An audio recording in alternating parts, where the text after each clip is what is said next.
इंसान अपने हर दिन के जीवन में नए कर्म इकट्ठे करता रहता है, तो फिर क्या वह इस कर्म से कभी मुक्त ही नहीं हो सकता? आज के स्पोर्ट में सदगुरु इस उलझन का हल बता रहे हैं कि कैसे आप अपने कर्मों से मुक्ति पा सकते हैं।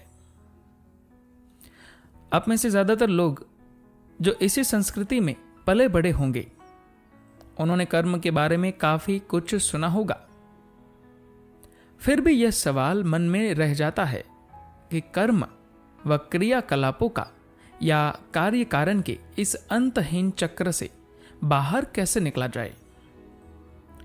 क्या कुछ ऐसे क्रियाकलाप है जो मुक्ति के मार्ग पर दूसरी गतिविधियों की तुलना में ज्यादा सहायक होते हैं? दरअसल किसी भी तरह की कोई भी गतिविधि का नहीं होना ही सबसे अच्छा है। न शरीर में न दिमाग में किसी तरह की कोई हलचल हो, लेकिन कितने लोग ऐसा कर पाने के काबिल है? अंग्रेजी शासन के अंतिम दिनों में जब स्वतंत्रता आंदोलन मजबूत होने लगा था और अंग्रेज समझने लगे थे कि जल्द ही भारत में उनका राज खत्म होने वाला है, तो जाने से पहले वह जितना हो सके भारत को लूट लेना चाहते थे।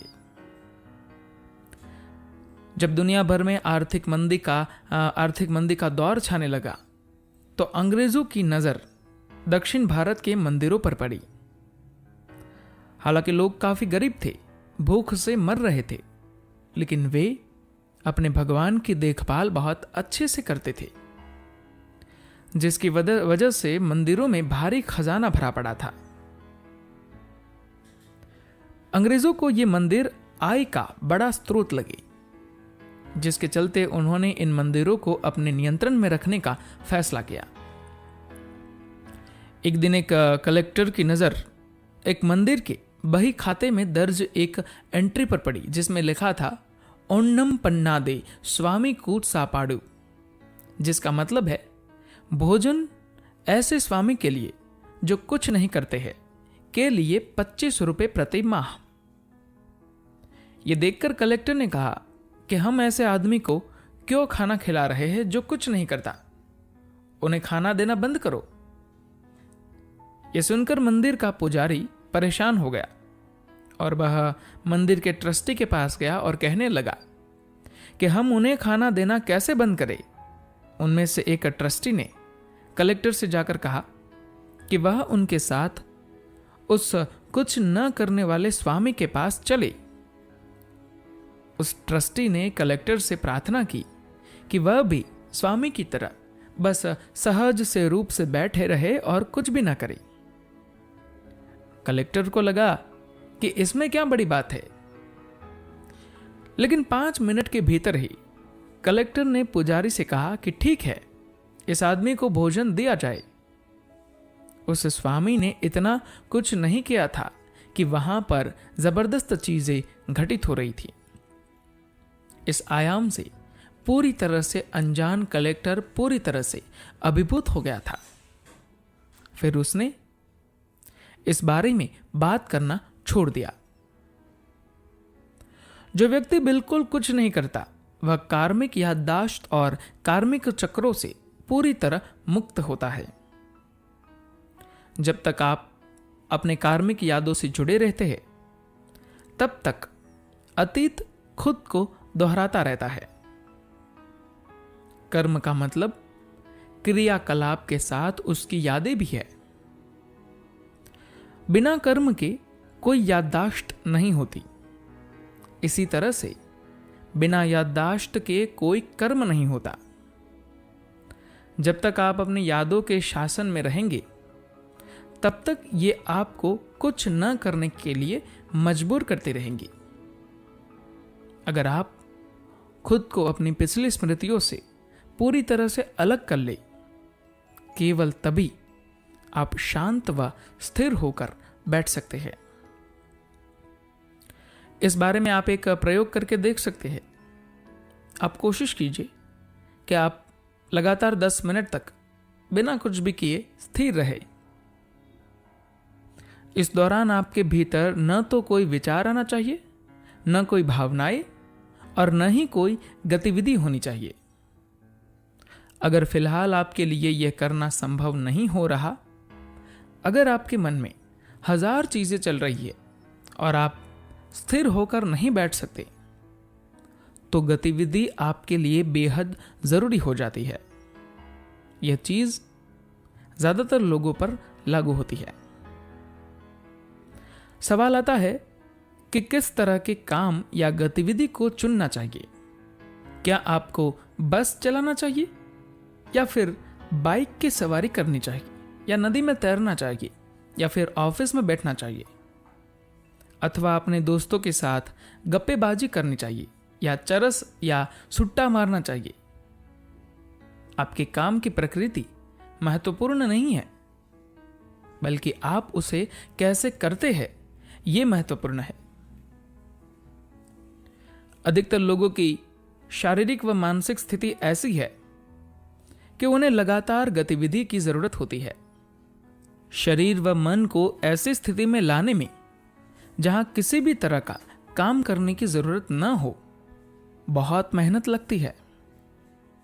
फिलहाल के लिए तो सवाल यही है कि आप अपने शरीर व मन को जागरूकता व चुस्ती के साथ एक खास स्तर पर रखें, जिससे वक्त आने पर आप उसके लिए तैयार हो। तब तक आपको खुद को लगातार कामों में झोंकना होगा। सबसे महत्वपूर्ण चीज है कि आपको खुद को बीच में कोई ब्रेक नहीं लेना होगा, और वह गतिविधि आपके अपने लिए नहीं होनी चाहिए। जब आप कुछ ऐसा करते हैं जो किसी दूसरे की जरूरत के लिए होता है, तो आप जो काम करते हैं वह आपका नहीं होता। उससे आपको कुछ नहीं मिलता और न ही कुछ दिखाने के लिए होता है। किसी भी काम को एक भेंट की तरह करना अपने भीतर के कार्मिक रिकॉर्डर को बंद करने का सीधा सा तरीका है।